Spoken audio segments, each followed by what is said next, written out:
નમસ્કાર મિત્રો, સ્વાગત છે આપ સૌનો અમારી યુટ્યુબ ચેનલમાં। તો મિત્રો, હાલની આપણે વાત કરીએ તો હવામાન વિભાગની સૌથી મોટી આગાહી તેમજ સાયક્લોનિક સર્ક્યુલેશન સિસ્ટમ સક્રિય અને આ વિસ્તારોની અંદર બનશે આવું। તો મિત્રો, ગુજરાત વેધર ફોરકાસ્ટને લગતી તમામ નવી અપડેટ જાણવા માટે અમારી ચેનલને સબસ્ક્રાઇબ ન કરી હોય તો સબસ્ક્રાઇબ જરૂરથી કરજો।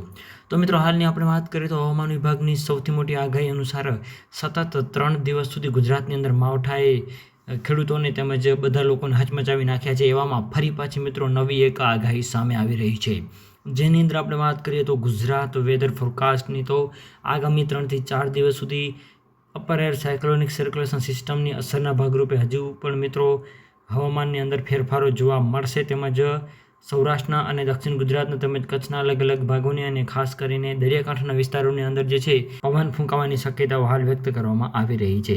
બીજી બાજુ મિત્રો આપણે વાત કરીએ તો હવામાન વિભાગના જણાવ્યા અનુસાર આજથી ગરમીનો પારો વધશે। આગામી 2 દિવસની અંદર ગરમી જે છે એ 2-3 ડિગ્રીનો વધારો થઈ જાય એવું પણ હાલ અનુમાન લગાવવામાં આવી રહ્યું છે। અને હાલ પશ્ચિમ રાજસ્થાનમાં ચાલી રહેલ સાયક્લોનિક સર્ક્યુલેશન સિસ્ટમની અસરના કારણે અને વેસ્ટર્ન ડિસ્ટર્બન્સની અસરના કારણે આગામી 7 દિવસની અંદર આપણે વાત કરીએ તો ફરી વખત વાતાવરણ જે છે તાપમાન જે છે એ તાપમાનમાં બદલાવ આવી શકે છે, હવામાનમાં બદલાવ આવી શકે છે એવું હાલ અનુમાન દ્વારા જણાવવામાં આવી રહ્યું છે।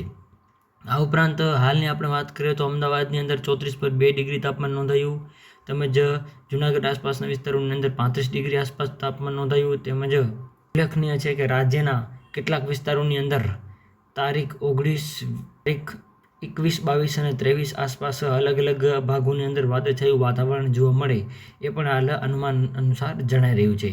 આ ઉપરાંત માર્ચ મહિનાના એન્ડમાં પણ આપણે વાત કરીએ તો વાતાવરણની અંદર આવતા અઠવાડિયાની વાત કરીએ તો વાતાવરણની અંદર ઘણા બધા ચેન્જીસો પણ આવવાની સંભાવનાઓ રહેલી છે। તો મિત્રો, વિડીયો ગમે તો વિડીયોને લાઇક કરો, શેર કરો, કોમેન્ટ કરો અને ચેનલમાં નવા હોય તો ચેનલને સબસ્ક્રાઇબ જરૂરથી કરજો। તો મિત્રો, આપ સૌનો ખૂબ ખૂબ આભાર।